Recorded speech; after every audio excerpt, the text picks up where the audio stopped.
Welcome back to Classical Grooming. Today we're going to talk about Elizabeth Taylor's Passion for Men.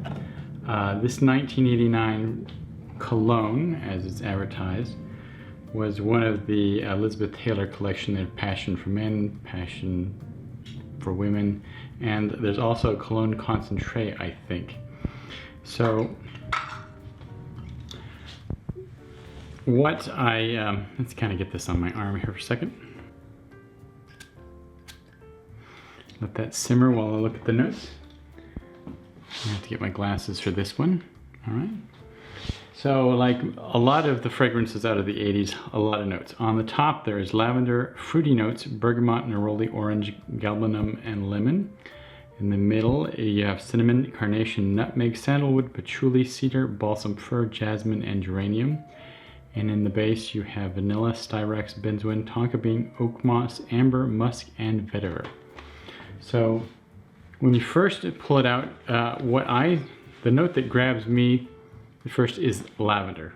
And there is, I do pick up cinnamon and something woody that might be the cedar that they're talking about. And then it settles down to the dry it down. So Elizabeth Taylor, she always struck me as, of course, something glamorous, beautiful, a little seductive. And this is not the fragrance that I would have imagined she would have made. I would have thought something a little bit more animalic, and something a little bit more subtle and sexual, for lack of a better word. This is clean. This is sweet. This is something that brings you in and is comforting.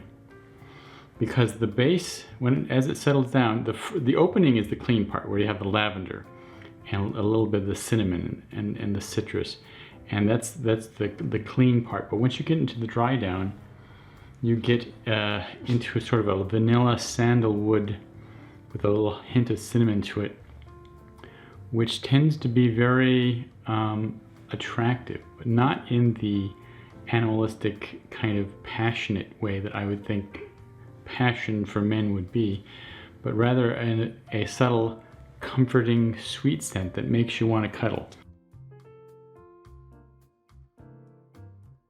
So this may be what she was shooting for. She was trying to make the men be more approachable by the women with this particular scent, assuming she's the one that actually put it together, that she's the one that smelled it and signed off on it.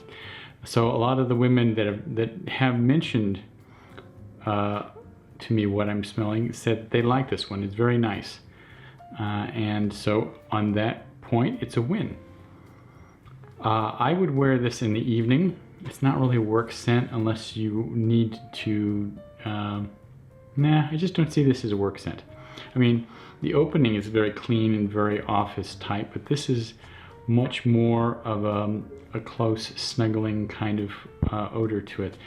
It lasts on me for about 8 hours. The opening fades, that lavender, citrus, cinnamony burst toward the front kind of fades in about hour and a half, 2 hours, and then it moves closer to a skin scent with the sweet sandalwood, the vanilla, and again, some of that cinnamon remaining.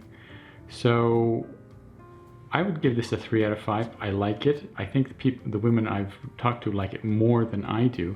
So it's not going to be one of my go-tos, but hey, if I'm in the mood to be approachable that evening, Elizabeth Taylor's Passion for Men might just fit the bill. Hey, thanks for waiting to the end there. I just received, like 2 days after I actually filmed the video, a comment from a subscriber who stated that he actually has a lot of experience with Passion for Men, and he, quote, I actually found 3 vintage bottles of Passion for Men, and I have to say it's richer, darker, and more sensual, which for me would greatly increase the value of this. So I just have to get a bottle now and try it out, because if you take the same sort of DNA, the same sort of pattern that the current cheapie Passion for Men has, and made that more sensual and darker, I think this would be a truly great fragrance. So I'm looking forward to trying that out. Thank you very much, Mark Kaufman, for giving me that tip. And if you have any experience with the modern version versus the classic, please let me know down in the comments. Thank you very much. Thank you very much for stopping by. Again, if you like classical grooming accoutrements, or you like to review modern products through a classical lens, please subscribe.